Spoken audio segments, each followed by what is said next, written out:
Assalamualaikum warahmatullahi wabarakatuh. Di sini kami akan mempresentasikan tugas perdagangan internasional PAG 1511 dengan nama kelompok Asih Wulandari NPM 19751007, Dina Aulia NPM 19751017, Feni Permatasari NPM 19751022. Kami akan mempresentasikan tentang how to be good export. Ekspor. Ekspor adalah proses transportasi barang atau komoditas dari suatu negara ke negara lain. Proses ini seringkali digunakan oleh perusahaan dengan skala bisnis kecil sampai menengah sebagai strategi utama untuk bersaing di tingkat internasional. Penjual atau pihak yang mengirim barang ke luar negeri disebut pengekspor atau eksportir, sementara penerima barang dari luar negeri disebut importir dan prosesnya disebut impor. Strategi ekspor digunakan karena risiko lebih rendah, modal lebih kecil, dan lebih mudah bila dibandingkan dengan strategi lainnya. Syarat menjadi eksportir: 1. Badan hukum dalam bentuk CV atau komanditer Fenostem. 2. Firma PT Perseroan terbatas. 3. Persero atau perusahaan perseroan. 4. Perum atau perusahaan umum. 5. Perjan atau perusahaan jawatan koperasi.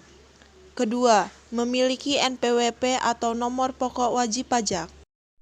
3. Mempunyai salah satu izin yang dikeluarkan oleh pemerintah seperti yang pertama, Surat Izin Usaha Perdagangan atau SIUP dari Dinas Perdagangan, yang kedua, Surat Izin Industri dan Dinas Perindustrian, dan yang ketiga, Izin Usaha Penanaman Modal Dalam Negeri PMDN atau Penanaman Modal Asing PMA yang dikeluarkan oleh Badan Koordinasi Penanaman Modal BKPM. Eksportir dapat diklasifikasikan menjadi dua, yaitu yang pertama eksportir produsen, dengan syarat sebagai eksportir produsen dalam upaya memperoleh legalitasnya seyogyanya memenuhi persyaratan yang ditetapkan, yaitu mengisi formulir isian yang disediakan oleh Dinas Perindang di pemerintah daerah kabupaten atau kota atau provinsi dengan instansi teknis yang terkait. Memiliki izin usaha industri, memiliki NPWP, memberikan laporan realisasi ekspor kepada Dinas Perindang atau instansi dan pejabat yang ditunjuk, atau secara berkala setiap 3 bulan, yang disyahkan oleh Bank Devisa dengan melampirkan surat pernyataan seperti tidak terlihat tunggakan pajak, tidak terlihat tunggakan perbankan, tidak terlihat masalah kepabeanan.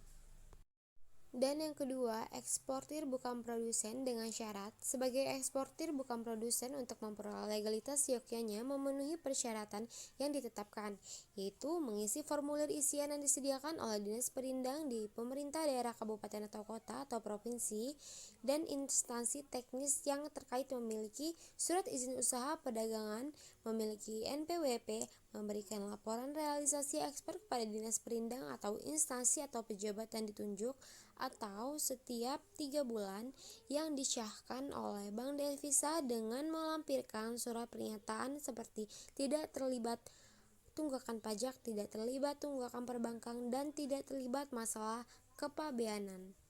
Selanjutnya yaitu tahapan dan cara ekspor hasil pertanian. Yang pertama, survei dan pahami pasar.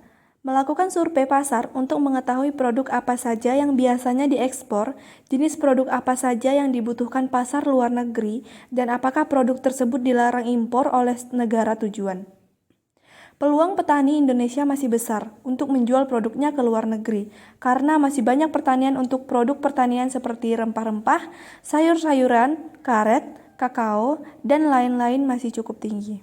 Tahapan dan cara ekspor hasil pertanian yang kedua, yaitu korespondensi dengan importir.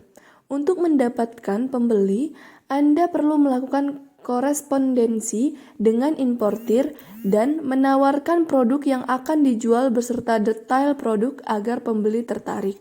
Setelah itu, Anda dapat mempersiapkan sales kontrak yang berisi detail barang yang dijual seperti jenis barang, harga, mutu, jumlah, syarat-syarat pengiriman, dan lain-lain berdasarkan ketentuan yang telah disepakati bersama. Langkah selanjutnya adalah persiapkan produk, mengingat ekspor biasanya memakan waktu yang lama dan jarak tempuh yang jauh, maka perlu dipersiapkan dengan hati-hati.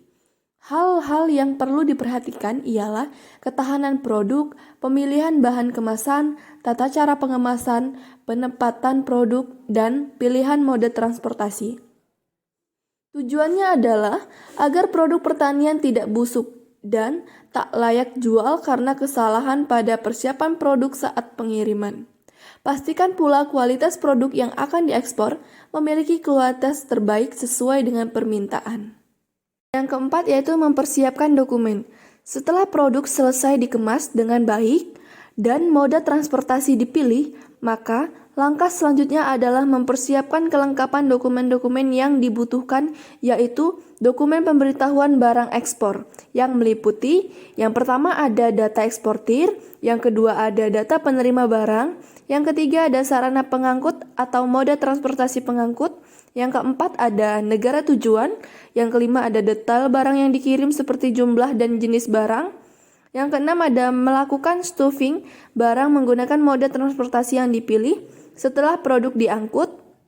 Yang ketujuh, apabila kesepakatan pembayaran menggunakan metode chip atau cost insurance and freight, maka jangan lupa untuk mengasuransikan barang Anda. Yang kedelapan yaitu pencairan dana di bank. Nah, jika pembayaran telah dilakukan oleh importir dan pemeriksaan dokumen telah lengkap serta sesuai, maka barang dapat diterima importir yang bersangkutan. Cukup sekian presentasi dari kami. Apabila ada kata-kata yang salah, kami mohon maaf. Kami ucapkan terima kasih. Kami akhiri. Wabillahi taufiq wal hidayah. Wassalamualaikum warahmatullahi wabarakatuh.